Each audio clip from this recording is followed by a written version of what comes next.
Bom dia. Bom, se você está com sua Bíblia aí, vamos abrir em Hebreus, capítulo 12, versículos 4 ao 13.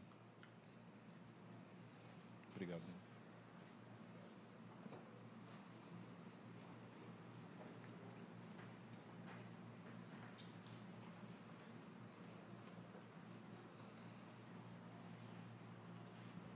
Hebreus 12, do 4 ao 13.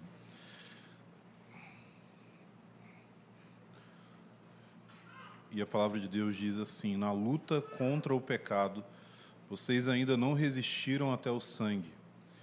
E vocês se esquecem da exortação de que lhes é dirigida como a filhos. Filho meu, não despreze a correção que vem do Senhor, nem desanime quando você é repreendido por Ele. Porque o Senhor corrige a quem ama e castiga a todo filho a quem aceita. É para a disciplina que vocês perseveram. Deus os trata como filhos. E qual filho a quem o pai não corrige? Mas, se estão sem essa disciplina, essa correção, da qual todos se tornam participantes, então vocês são bastardos e não filhos. Além disso, tínhamos os nossos pais humanos que nos corrigiam e nós os respeitávamos. Será que, então, não nos sujeitaremos muito mais ao Pai espiritual para vivermos? Pois eles nos corrigiam por pouco tempo, segundo melhor lhes parecia. Deus, porém, nos disciplina para o nosso próprio bem, a fim de sermos participantes da sua santidade. Na verdade, toda disciplina, ao ser aplicada, não parece ser motivo de alegria, mas de tristeza. Porém, mais tarde, produz fruto pacífico aos que têm sido por ela exercitados, fruto de justiça. Por isso, levantem as mãos cansadas e fortaleçam os joelhos vacilantes. Façam caminhos retos para seus pés, para que o manco não se desvie, mas seja curado. Hebreus 12, do 4 ao 13. Então, o assunto que a gente vai falar hoje é o assunto da disciplina de Deus. O Bob Sorge tem um livro que ele chama essa doutrina de a doutrina esquecida, né? Não sei quem já leu aqui. Alguém já leu esse livro do Bob Sorge? Não? Nem eu. Eu só sei que fala disso. Mas é um título muito apropriado porque esse é um tipo de ensino que você raramente vai ouvir. E, geralmente, quando você ouvir a respeito de algo parecido com isso, você vai ouvir num contexto muito ruim. Você vai ouvir num contexto legalista, num contexto onde existe uma ênfase tão grande naquilo que nós precisamos fazer e naquilo que Deus vai fazer que aconteça conosco se a gente não andar no caminho certo. E o Evangelho fica tão distante disso daí que acaba que a doutrina fica inutilizada. Mas o ensino é bíblico. Isso está claro aqui nas Escrituras. O autor aqui de Hebreus está dizendo claramente para nós que Deus é um pai que disciplina os seus filhos a fim de que eles se tornem participantes da sua santidade. Ou seja, Deus usa de disciplina para que nós cresçamos na nossa fé e em semelhança com Jesus. E eu não sei quanto tempo que você está aqui, quanto você conhece do que a gente acredita, mas quando fala aqui de disciplina, a expressão que a Bíblia está usando se refere à disciplina física que é aplicada ao criar os filhos de uma maneira bíblica. Essa disciplina física é a disciplina que é enfatizada tantas vezes pelo autor do livro de Provérbios, que vai falar a respeito de disciplinar uma criança, ou seja, fisicamente infligir dor, a fim de fazer com que aquele indivíduo cresça em maturidade, entenda a obediência e compreenda a diferença entre o certo e o errado. Isso daí é a disciplina física, que eu sei, muita gente se escandaliza, muita gente fica assustada, muita gente acha um absurdo. né? Muita gente fica chocada com o fato de que a gente fala a respeito de disciplinar fisicamente as crianças. A gente fala a respeito de bater em criança. Muita gente fica assustada com isso, mas não tem problema, porque a gente também fica assustado com um monte de coisa. A gente fica assustado com um monte de líder vivendo em imoralidade, a gente fica assustado com um monte de relacionamento pecaminoso na igreja, a gente fica assustado com um monte de pastor que não lê a Bíblia, a gente fica assustado com um monte de pastor que mente para a igreja, falando que coisas são pecado, porque ele acha que a igreja não tem maturidade suficiente para diferenciar o que é um uso pecaminoso de algo e um uso correto e moderado de algo. Então, a gente também fica assustado com um monte de coisa. Então, não tem problema as pessoas se assustarem com essa nossa perspectiva a respeito da criação de filhos. Então, a gente vai falar agora de como que essa ideia de disciplina se aplica à nossa vida e na nossa relação com Deus. Por quê? Se a Bíblia ensina que os pais devem disciplinar os seus filhos para que eles cresçam em obediência e maturidade, para que eles sejam livres da estupidez, como diz Provérbios, que diz que a estupidez ela está ligada ao coração da criança, mas a vara afasta um do outro. A gente tem que aplicar isso daqui também no nosso relacionamento com Deus, porque é isso que as Escrituras estão fazendo aqui. E antes de entrar nos pormenores da interpretação dessa passagem, da aplicação disso, eu queria compartilhar uma coisa com vocês aqui. É uma coisa pessoal, é uma coisa que, a princípio, eu não escrevi para ser compartilhado, para ser lido. Eu escrevi simplesmente para despejar os meus pensamentos sobre algumas coisas a respeito da minha vida. Pode ser que você não compreenda plenamente o que eu vou dizer aqui. Quanto mais você me conhece, quanto mais próximo de mim, mais você vai entender do que eu estou falando, mas eu acredito que, conforme eu falar, vão ter aspectos do que eu vou dizer aqui que vão gerar uma identificação no seu coração. Então, vou ler esse texto aqui que eu escrevi para vocês.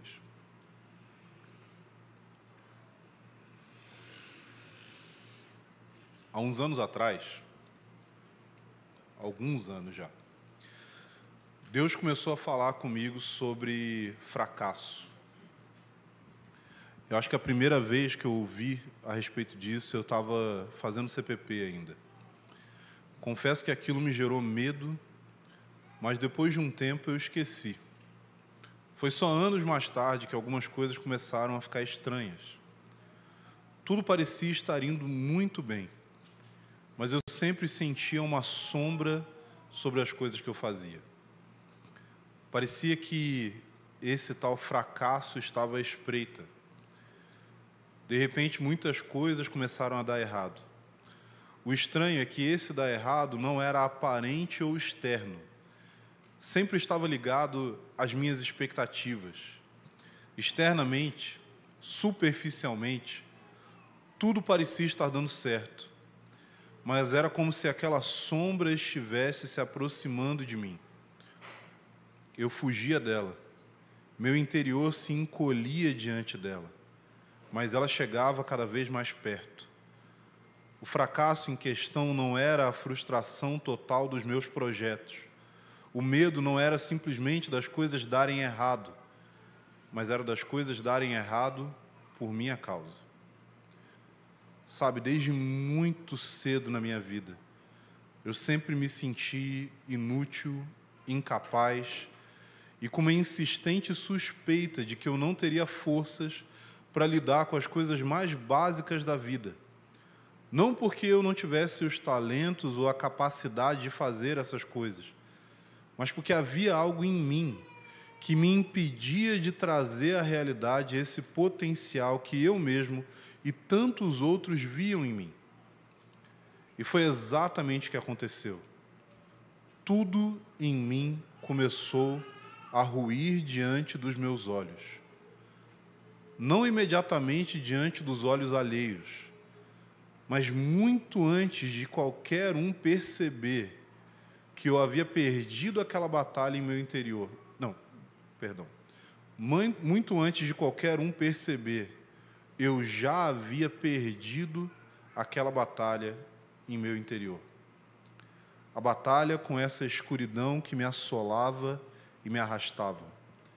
Essa batalha com um inimigo invisível que a todo custo buscava naufragar toda a possibilidade que havia em mim. Mesmo em meio a isso tudo, eu lutava, me debatia, me consumia em angústias, tudo em vão. Era impossível sair vitorioso dali. Deus estava lutando contra mim. Isso mesmo. Deus estava contra mim, pois Ele havia decidido me peneirar. Era a intenção dele me passar por uma provação que, sinceramente, parecia acima das minhas forças. Ele desejava me aperfeiçoar, me afiar, me forjar. E houveram momentos de calmaria onde eu me perguntava, será que acabou? Ou eu estou apenas no olho do furacão? Logo eu vou saber, mas uma coisa eu sei, Ele está comigo. Mesmo quando eu não acredito nessas palavras que aqui eu escrevo, Ele está comigo, sempre. E o destino dEle, a respeito da minha vida, vai muito além das coisas darem certo hoje, porque esse destino é eterno. Em Provérbios 3, versículos 11 e 12, é talvez a primeira menção explícita desse ensinamento nas Escrituras. O autor aqui ele diz o seguinte, Provérbios 3, versículos 11 e 12, meu filho, não rejeite a disciplina do Senhor, nem se aborreça com a sua repreensão, porque o Senhor repreende a quem ama, assim como um pai repreende o filho a quem quer bem. Senhor, nós queremos... A gente sabe que a gente talvez não vai compreender, Deus. A gente sabe que tem muita coisa que vai estar além da nossa capacidade cognitiva, mas o que nós queremos, Senhor, é um coração que confia. Em meio à luta, em meio às tempestades, um coração que está firmado, que está enraizado, que está unido ao seu e que sabe quem você é. E que mesmo que pareça que está tudo indo por água abaixo, o Senhor nunca vai nos desamparar, porque o Senhor tem firme o nosso destino, e o nosso destino vai muito além das coisas darem certo ou errado nessa vida. Abre os nossos olhos, Senhor. Abre, Senhor, os olhos do nosso coração,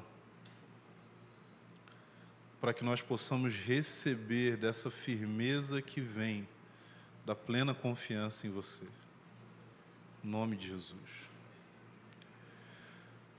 O autor de Hebreus ele vai começar falando a respeito da nossa luta e de como nós ainda não chegamos ao ponto de derramar sangue. E essa não é só uma luta com as tentações que nos assolam interiormente, mas ela é uma luta contra as reações carnais diante do sofrimento ou até da injustiça. É disso que ele está falando aqui.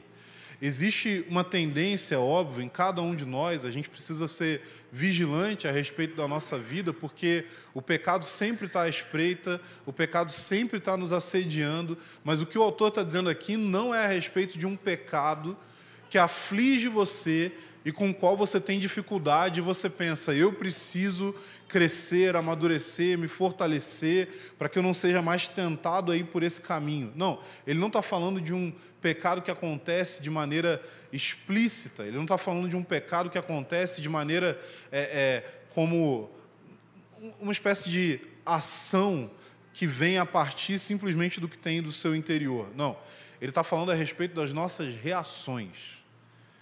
Ele está falando a respeito de como nós reagimos às coisas que acontecem conosco e ao nosso redor. Ele está falando a respeito de pessoas que estavam em um contexto onde elas podiam sofrer perseguição de todos os tipos. Poderia ser desde uma rejeição da sua família, porque eles abraçaram a fé em Cristo, até mesmo uma perseguição onde eles poderiam perder os seus bens, onde eles poderiam perder o seu trabalho, onde eles poderiam perder o prestígio que eles tinham diante das pessoas na sociedade. E o autor está dizendo aqui para nós a respeito do seguinte: olha, diante das coisas que são feitas a você, você não resistiu até o sangue. E por isso existe ainda um caminho a ser percorrido, existe ainda uma resistência a ser sustentada, existe ainda uma possibilidade de perseverar um pouco mais diante dessas dificuldades, diante dessas perseguições, diante dessas circunstâncias tenebrosas que nos cercam. A analogia que vai ser usada aqui é a analogia de um boxeador, de alguém que está numa arena competindo por um prêmio, mas que está sofrendo golpes constantes do seu adversário. E é de se levar em consideração o fato de que o autor, em momento algum, fala a respeito de revidar. Ele não está falando a respeito de você lutar melhor e possivelmente vencer, porque a vitória aqui não é derrubar o adversário, mas é permanecer de pé diante dos golpes que são desferidos contra nós. Essa é a verdadeira vitória aqui. Não é uma vitória que acontece por meio da superação dos obstáculos, mas é uma vitória que acontece por meio da perseverança em meio ao sofrimento. É uma vitória que parece derrota. É uma vitória aos moldes de Rocky Balboa, onde o que mais importa não é o quanto você bate, mas o quanto você consegue apanhar.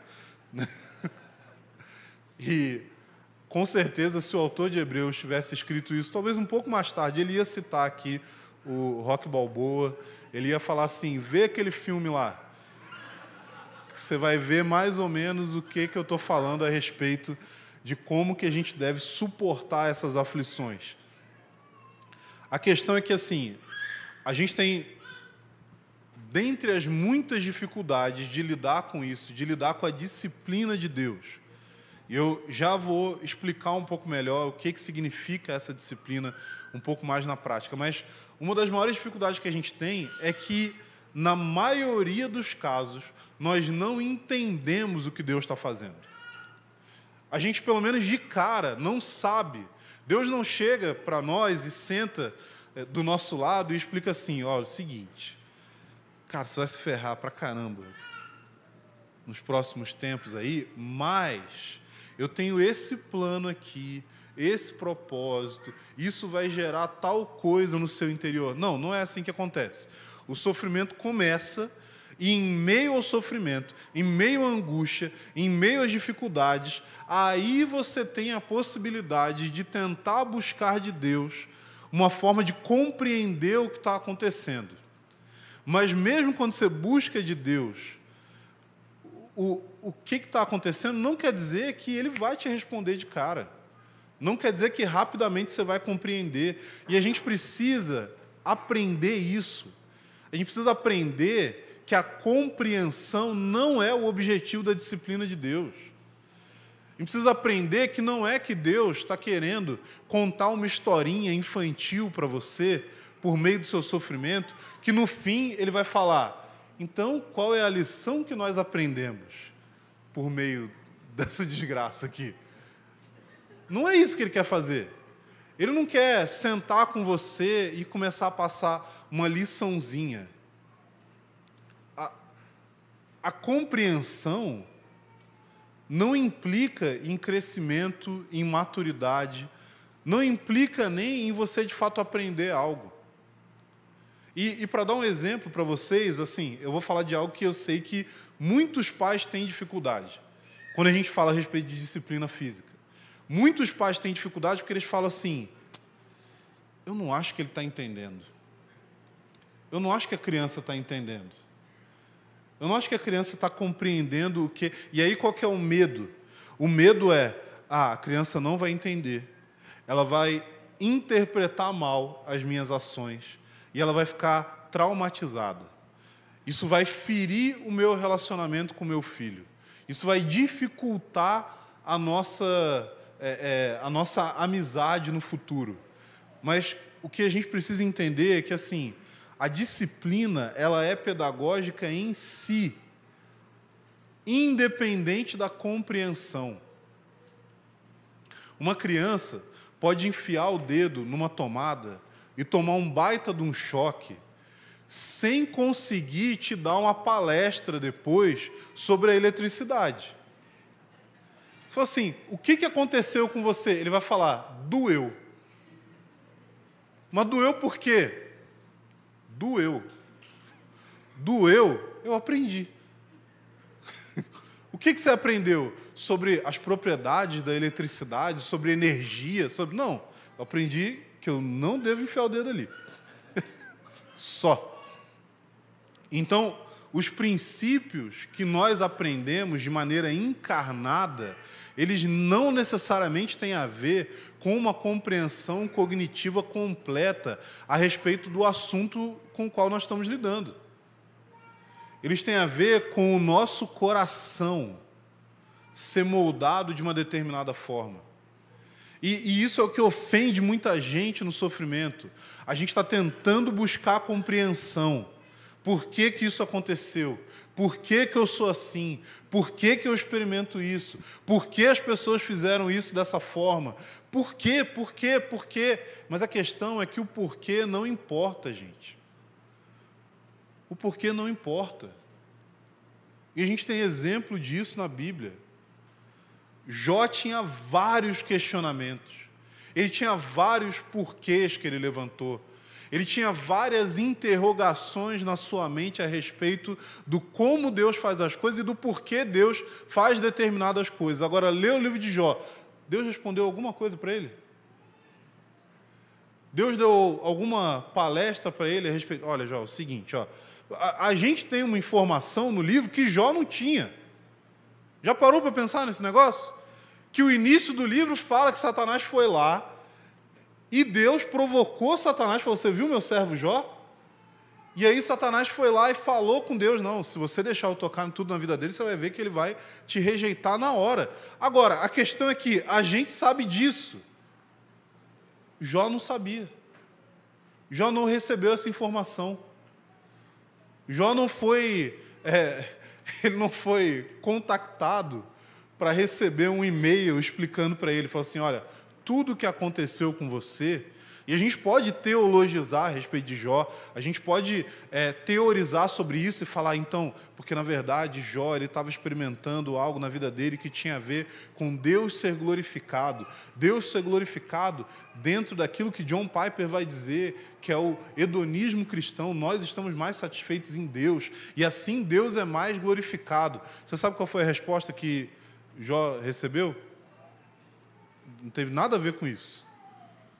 Não foi nada teológica nesse sentido. Deus chegou lá e falou assim, quando eu fiz todas as coisas, você estava por lá na época?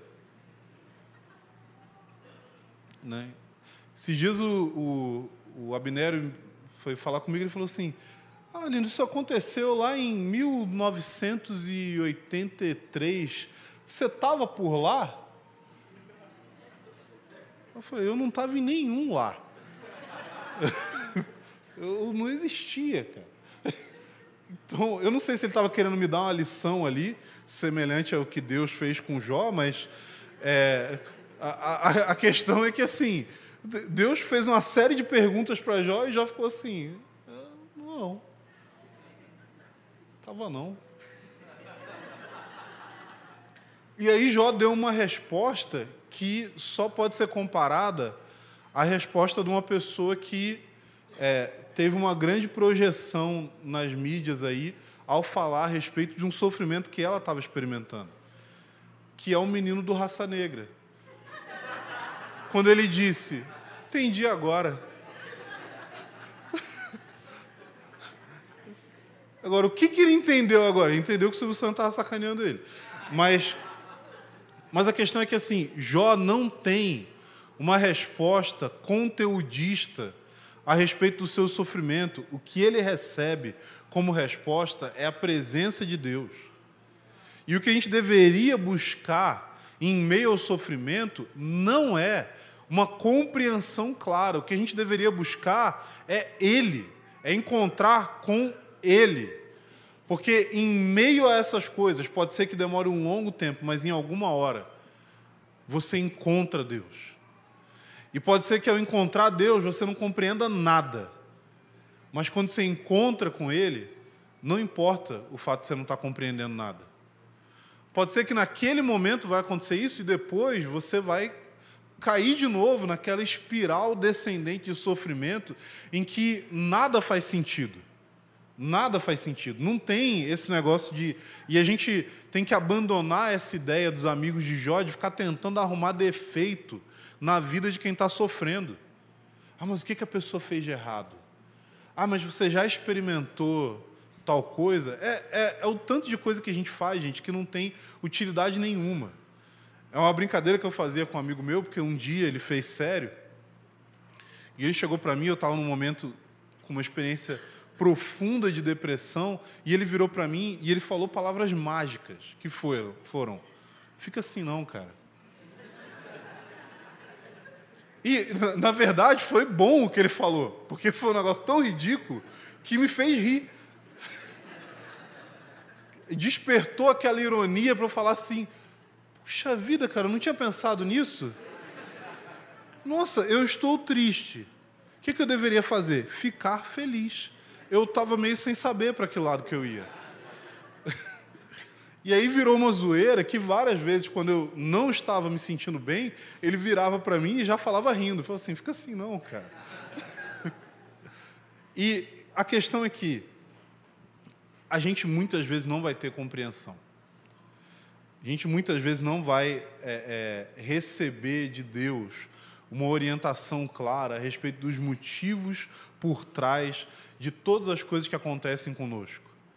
E a questão é que o porquê disso acontecer não é uma coisa que fica clara nas Escrituras, mas isso pode ser ou simplesmente porque não é útil. Muitas vezes compreender o motivo pelo qual você está sofrendo não torna aquele sofrimento menor. Só te faz ter compreensão a respeito daquilo ali. Você pode estar com uma doença grave, complicadíssima. A forma como você sente o mal da doença no seu corpo não é muito diferente de como um médico que tem especialização naquela área, daquela doença, vai sentir. A dor vai ser a mesma. A compreensão vai ter um desnível gigantesco, mas a dor, o sofrimento, a angústia, o medo, eles vão estar presentes ali para os dois.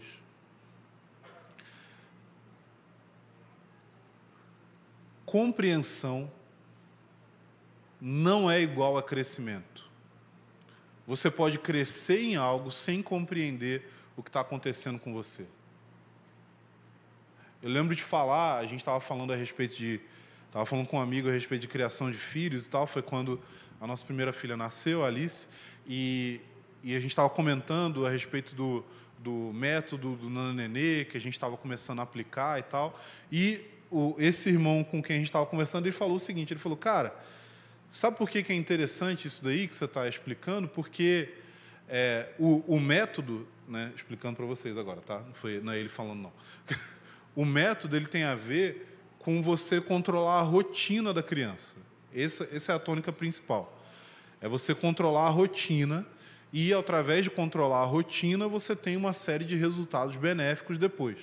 E aí esse cara é um cara que é professor universitário e tal, conhece muita coisa, e ele falou: sabe por que é legal isso daí que você está me dizendo? Porque o primeiro princípio moral que uma criança pode aprender é que existe a hora certa para cada coisa.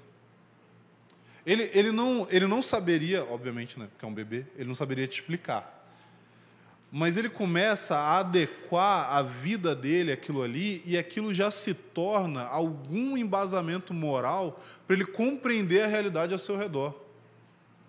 Então, o bebê não tem compreensão disso no sentido cognitivo, mas é algo que ele sente, que ele aprende, que começa a fazer parte dos seus instintos.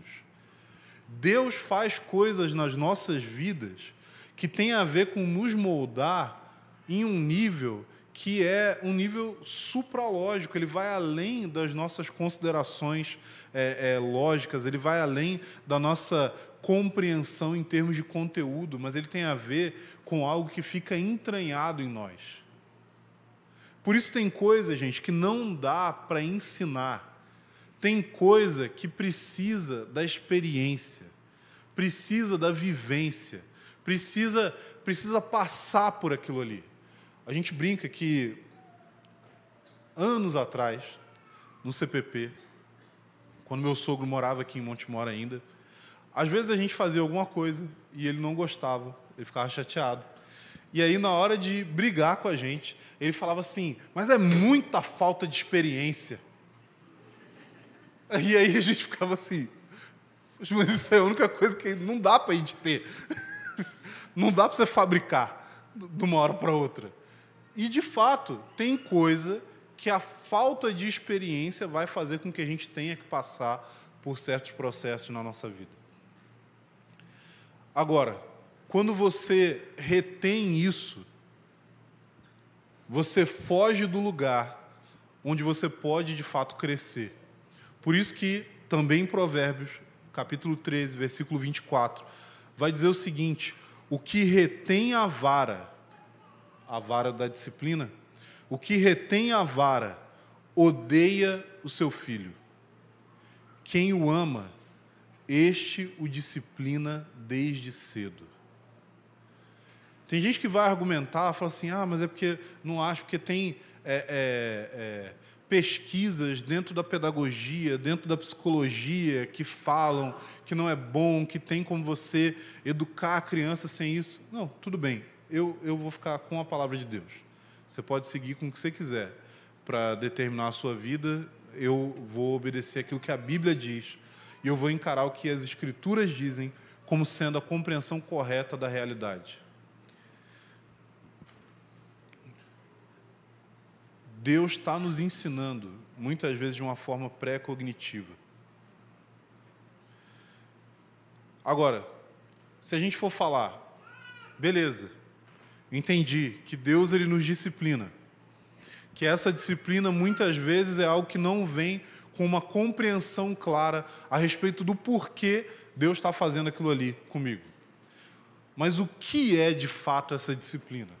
Como eu sei o que é a disciplina de Deus e o que não é? Essa é uma pergunta que vai surgir inúmeras vezes. Como que eu sei que é Deus me disciplinando? Como que eu sei que é simplesmente consequência dos meus erros? Como que eu sei que não é Deus, é uma coisa do diabo que eu preciso rejeitar e que eu preciso lutar contra? Como que eu descubro a diferença entre essas coisas e como que eu sei quais são, de fato, os meios que Deus vai utilizar para a minha disciplina?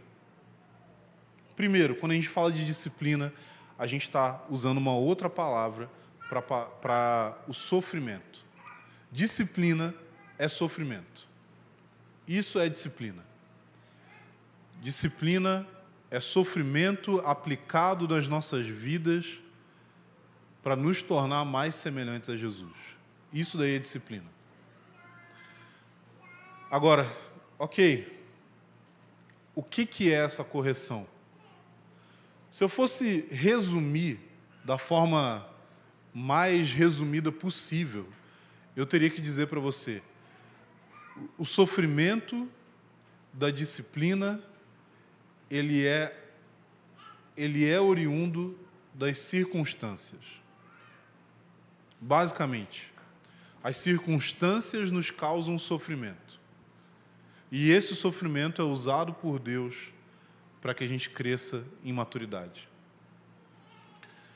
Agora, que tipo de circunstância, que tipo de sofrimento pode ser esse? O sofrimento, gente, eu tentei pensar muito sobre isso para tentar categorizar o sofrimento e eu percebi que ele só existe em duas categorias. O sofrimento ele só pode ser físico ou mental. Não tem qualquer outro, porque tem gente que vai falar assim, mas existe um sofrimento social. Fala assim, cara, mas o sofrimento social, no fim, ele vai ser ou físico ou mental. O sofrimento social, ele pode ser, você não tem comida. Sofrimento físico, fome. O sofrimento social pode ser, você se sente desprezado. É um sofrimento emocional. Porque a pessoa pode ser um pária da sociedade e simplesmente não ligar. Tipo, tá bom. A gente vê a diferença disso nos nossos relacionamentos. Por exemplo, tem pessoas que, se essa pessoa começasse a ficar com raiva de você, isso ia trazer profundo sofrimento. Tem outras pessoas que, se essas outras pessoas ficassem com raiva de você,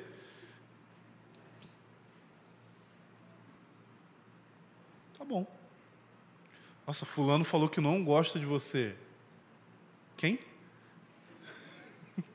Essa pode ser muito bem a resposta. Então, isso não vai te causar sofrimento.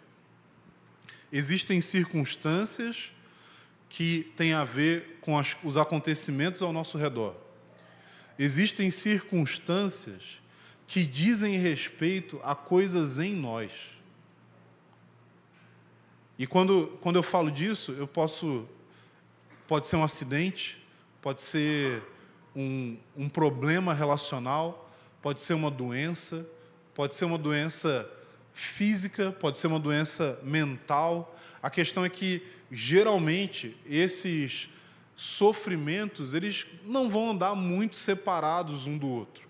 Um sofrimento físico, geralmente, vai causar sofrimento emocional. A nossa mente vai ser afetada por aquilo ali.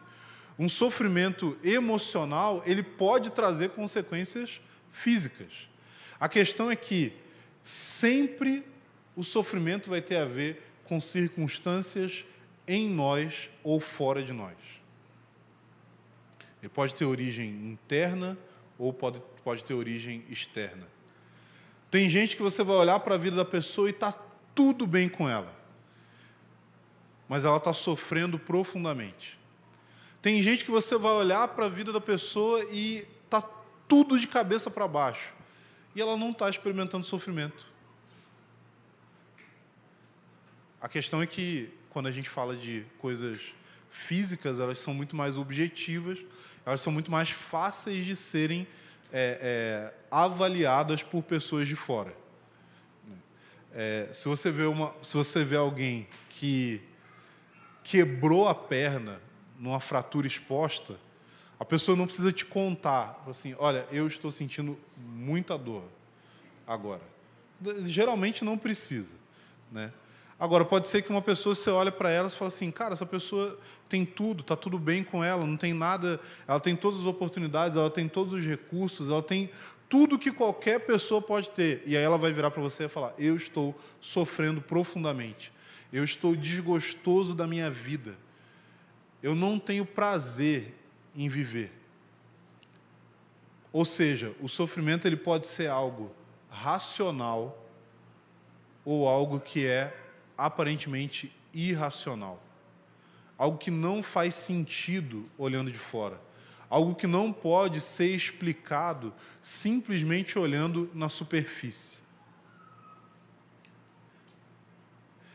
E aí a gente tem a questão de saber o seguinte, tá, beleza, você falou sobre sofrimento, você falou que tipo que pode ser, você falou que esse sofrimento ele pode ser uma disciplina da parte de Deus, e aí essa disciplina da parte de Deus, o que eu preciso fazer diante disso? Como que eu sei que isso é algo que vem de Deus? Como que eu sei que isso é algo que não vem de Deus e que eu preciso lutar contra? A questão vou ser bem claro com vocês, a maioria das vezes não dá para saber. A maioria das vezes não existe muita... E talvez você vai ficar escandalizado com o que eu vou falar aqui, mas na maioria das vezes, nesse ponto, não existe muita diferença entre a obra de Deus e a obra do diabo. Porque a gente vê esse exemplo na vida de Jó. Quem causou todos os males na vida de Jó foi Satanás. Mas ele só causou esses males porque existia uma liberação, uma aprovação e um propósito de Deus no sofrimento que Satanás estava causando em Jó. E aí a gente pensa assim, tá, beleza, mas e como que eu sei que é algo que Deus está fazendo? E aí, graças a Deus, a gente tem o exemplo de Paulo. Paulo, ele explica na sua carta de 2 Coríntios que ele recebeu um espinho na carne, que não existe uma clareza muito grande a respeito do que era, tem muitas especulações. Mas muita gente vai dizer que é uma enfermidade física que trazia limitações para Paulo e que gerava sofrimento emocional. A questão é que Paulo tinha alguma coisa na sua vida que lhe causava profundo sofrimento, e esse profundo sofrimento que ele sentia, ele chegou diante de Deus e falou para Deus, Deus, tira esse negócio de mim. Me liberta disso, tira de mim esse espinho na carne. E Paulo chama esse espinho na carne de um mensageiro de Satanás que vem para me esbofetear. E Paulo diz que orou 3 vezes a respeito disso, mas Deus, se aproximando dele, diz: a minha graça te basta, porque o meu poder se aperfeiçoa na sua fraqueza. Então, como que a gente vai fazer? O que a gente vai fazer com essa informação? Vamos estabelecer agora o princípio de orar 3 vezes. Eu já li isso, gente. Acho que alguns aqui já devem ter lido também. O princípio de orar 3 vezes. Gente, não. Paulo não orou 3 vezes porque era o número da sorte, porque era a mandinga evangélica correta. Não, Paulo orou 3 vezes porque foram as vezes que precisou para Deus responder, só. Ou seja, Paulo orou até o Deus responder. É isso que a gente tem que fazer. A gente tem que orar até ter uma resposta. Agora, você precisa saber o seguinte, às vezes, você não vai ter essa resposta. Não existe garantia dessa resposta. Não existe garantia de compreensão. Pelo menos não nessa vida. Mas quando Cristo se manifestar com a nossa verdadeira vida, aí a gente vai ter uma compreensão muito maior.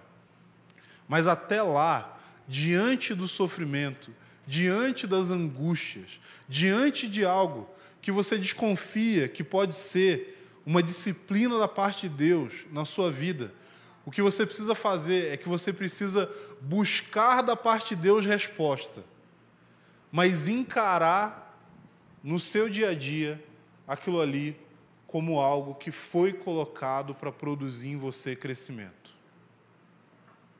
E quando eu falo... Gente, vamos ser bem claro aqui. Quando eu falo de encarar o negócio como uma coisa que é para produzir em você crescimento, eu não estou falando que você vai ficar bem. Eu não estou falando que você vai ficar... Gente, aqui não é papo de coach. Não é que você vai chegar diante do espelho e falar assim, esse sofrimento é para o meu crescimento e nada vai me impedir. Não, você vai ficar na bosta. Em várias coisas você vai ficar muito mal. E isso foi o que os amigos de Jó não compreenderam. Os amigos de Jó não compreenderam que parte da nossa vida com Deus é vivida na casa do lamento.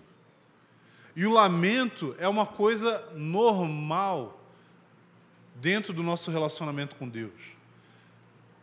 Nós podemos sim nos lamentar, nós podemos sim reclamar com Deus, nós podemos sim falar. Por quê?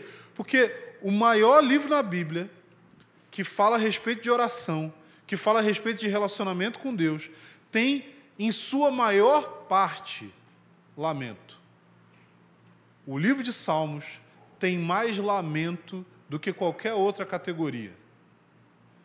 Existem muito mais salmos de lamento do que salmos de júbilo.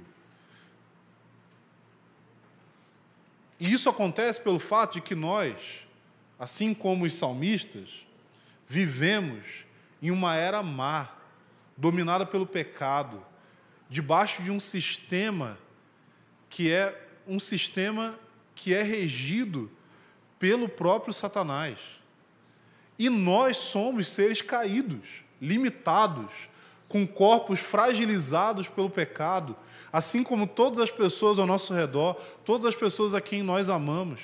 Nós somos pessoas que somos passíveis de erro, de pecado, de injustiça, e também, pelo fato de nós sermos passíveis de erro, de pecado e injustiça, nós também somos passíveis de sofrer com o erro, com o pecado e com a injustiça alheia. Por isso, essa vida vai ter sim lamento. Mas esse lamento, o lamento é diferente da murmuração. O lamento é diferente da desesperança. O lamento, ele olha para Deus como sendo a sua única fonte, como sendo a sua única solução, como sendo o único que pode, de fato, tocar na situação da sua vida. E você fala assim: você é minha esperança, e eu vou continuar esperando em você. E eu vou continuar insistindo, porque eu sei que não tem nenhuma outra coisa que vai conseguir confortar o meu coração. Eu sei que não vai ter nenhuma outra coisa que vai fazer com que eu consiga descansar. Eu sei que não tem nada nem ninguém que possa me conceder graça suficiente para permanecer diante do sofrimento, diante da angústia. Eu falei de negócio de coach. Gente, nada contra coach, tá? Se você é coach, se você trabalha com isso, pode ficar tranquilo e tal. O que você precisa, assim como qualquer outro profissional, é avaliar as ferramentas da sua profissão de acordo com o Evangelho.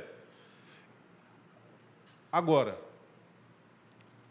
a gente tem, como seres humanos, a capacidade de insistir e de perseverar e de lutar e suportar muitas coisas por causa de motivações carnais, por causa de motivações mundanas, superficiais.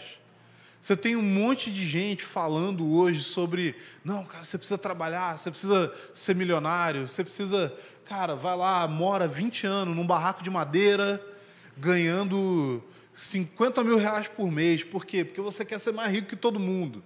Então vai lá é mindset, é grindset, é um monte de set, né? Inclusive vários 171. Mas a gente vê que o ser humano, ele tem a capacidade de perseverar em meio ao sofrimento por aquilo que ele considera como sendo algo real e valioso. Então, diante do sofrimento, muitas vezes o que a gente precisa é que a realidade de Deus esteja mais presente no nosso coração. Quando eu digo a realidade de Deus, eu quero dizer para vocês o seguinte: olha, você pode falar: cara, eu confio em Deus, eu quero viver para Deus, cara, saí da minha cidade, mudei para Montemor, estou morando aqui porque eu quero essa vida. Cara, dá para você viver aqui em Montemor ou em qualquer lugar do Brasil e do mundo, tendo uma mentalidade extremamente carnal, olhando para objetivos que são totalmente mundanos, totalmente imediatistas. Você pode estar aqui em Montemor e você está batalhando muito, você está perseverando muito, mas o seu objetivo não tem a ver com a sua vida com Deus, o seu objetivo tem a ver com as suas ambições ministeriais. O seu objetivo tem a ver com a sua ambição a respeito de ter uma família perfeita. Os seus objetivos, eles têm a ver com o fato de você se provar para certas pessoas e mostrar que você consegue ser bem-sucedido em algo. A gente precisa que a realidade de Deus esteja presente em meio aos nossos sofrimentos, porque senão a gente não vai perseverar. A gente não vai perseverar. A gente vai lutar para fazer a nossa vida acontecer. Mas talvez você seja colocado num momento ou num lugar que parece que sua vida dar certo é algo impossível de acontecer. E a questão é, nesse lugar, o quanto você tem o seu coração enraizado em Deus para perseverar em meio a isso.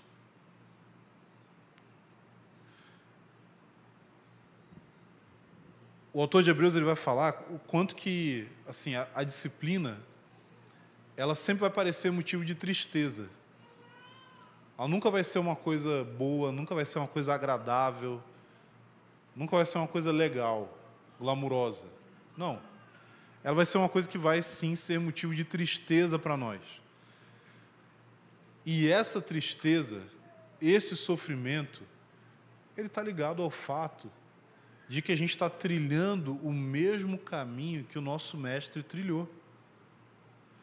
O autor ele vai dizer que Jesus, embora fosse filho, aprendeu a obediência pelas coisas que sofreu. E, tendo sido aperfeiçoado, tornou-se o autor da salvação eterna para todos os que lhe obedecem. Isso está em Hebreus 5, 8 e 9. E essa passagem é super enigmática, porque ela vai dizer o seguinte, que embora sendo filho, está falando de Jesus, o Filho eterno de Deus, ele aprendeu a obediência. Calma aí, como é que Deus aprendeu? Porque Jesus é Deus. Como que Deus aprendeu? Ele aprendeu o quê? Ele aprendeu a obediência. Calma aí. Obediência a quem? A obediência a Deus. Mas ele não é Deus. Como é que ele aprendeu a obedecer ele mesmo?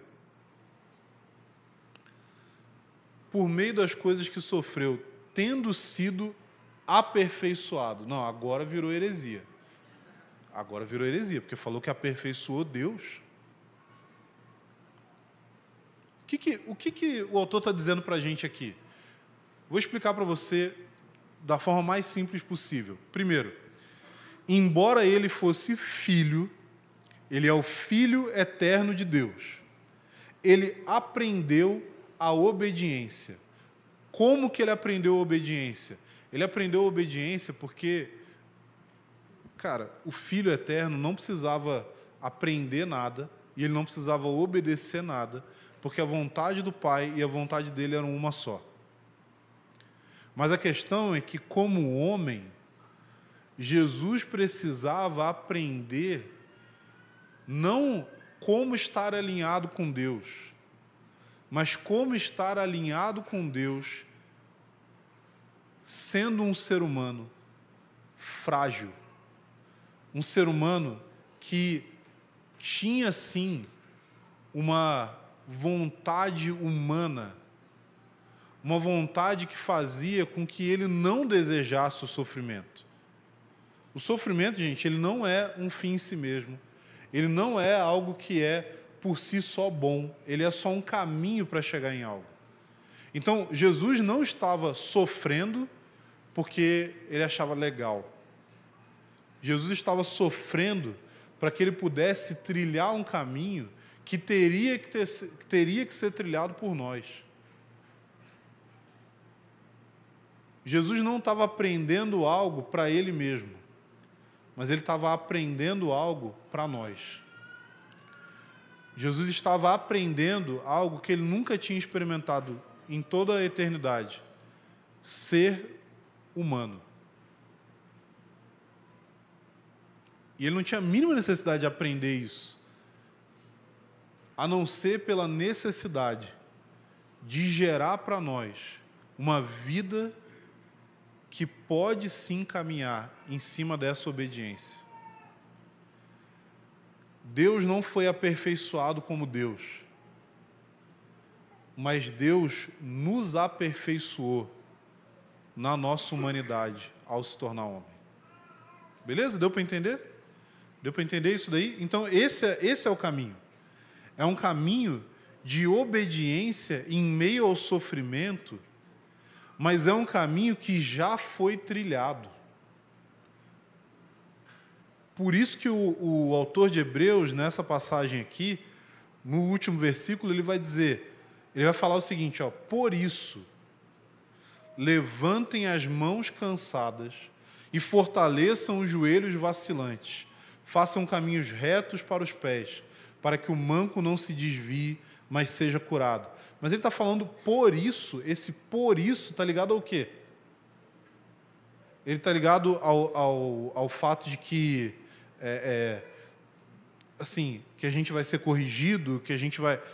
Também, mas ele está ligado ao que o autor já tinha falado antes, que é que nós devemos, e aí a gente vai para o versículo 2 e 3 do capítulo 12, olhando firmemente para quem?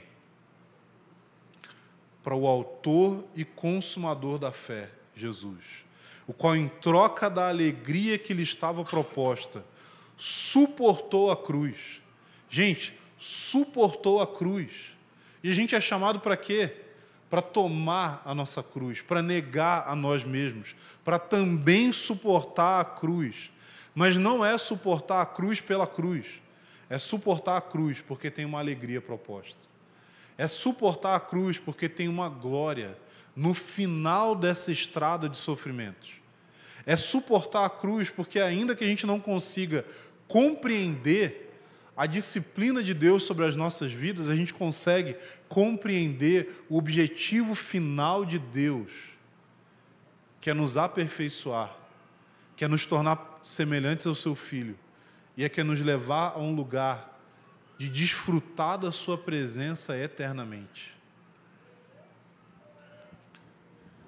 Em troca da alegria que lhe estava proposta, ele suportou a cruz, sem se importar com a vergonha. Esse é um ponto que pega para a gente. Às vezes a gente fica... Não sei se vocês já pensaram nisso, mas a gente é super contra o evangelho da prosperidade. Mas vocês já repararam quanto que tem de evangelho da prosperidade em nós? Uma expectativa de Deus fazer tudo dar certo. Uma expectativa de Deus nos dar sucesso mundano.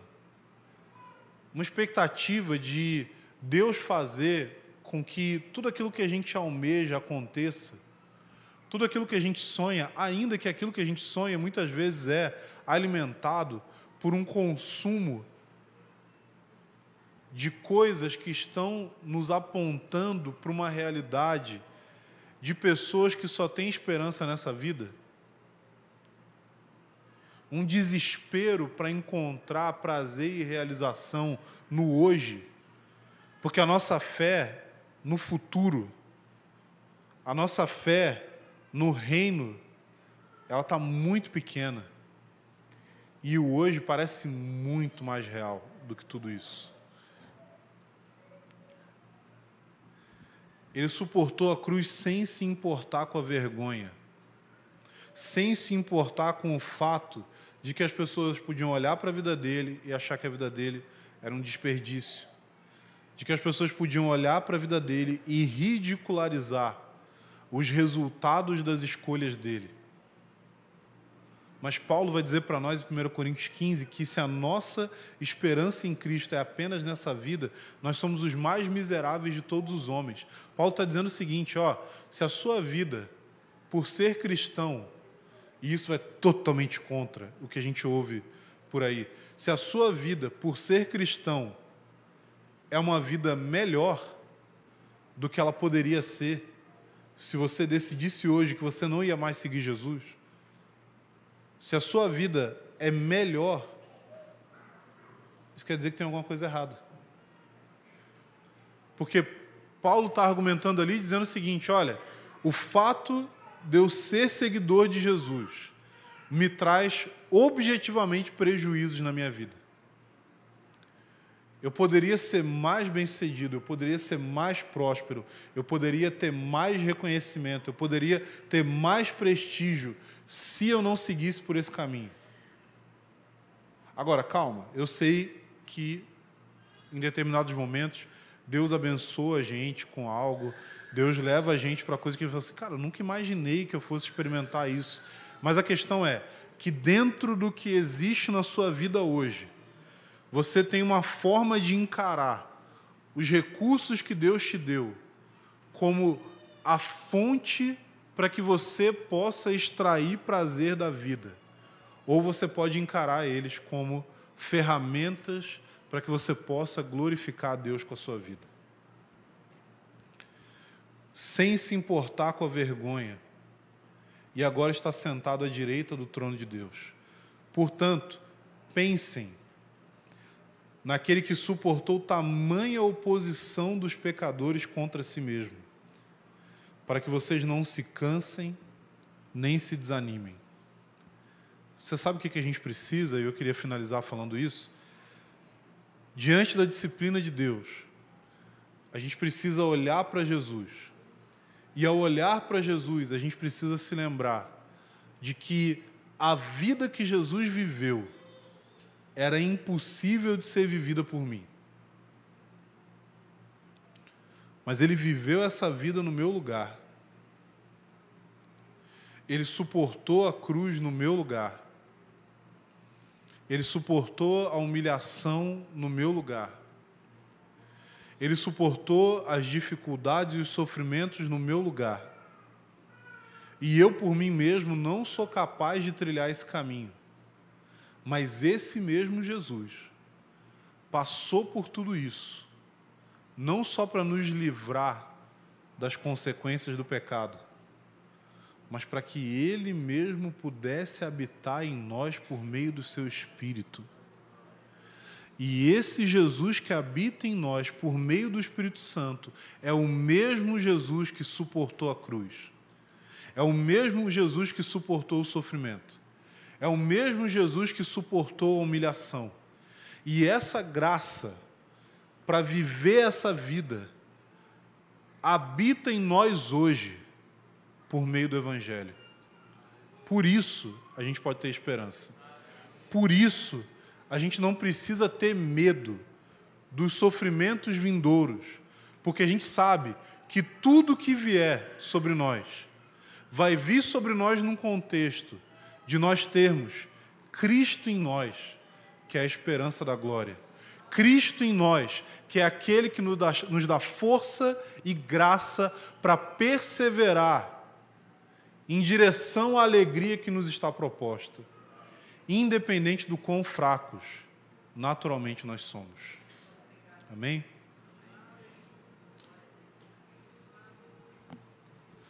Para manter a tradição, acabei.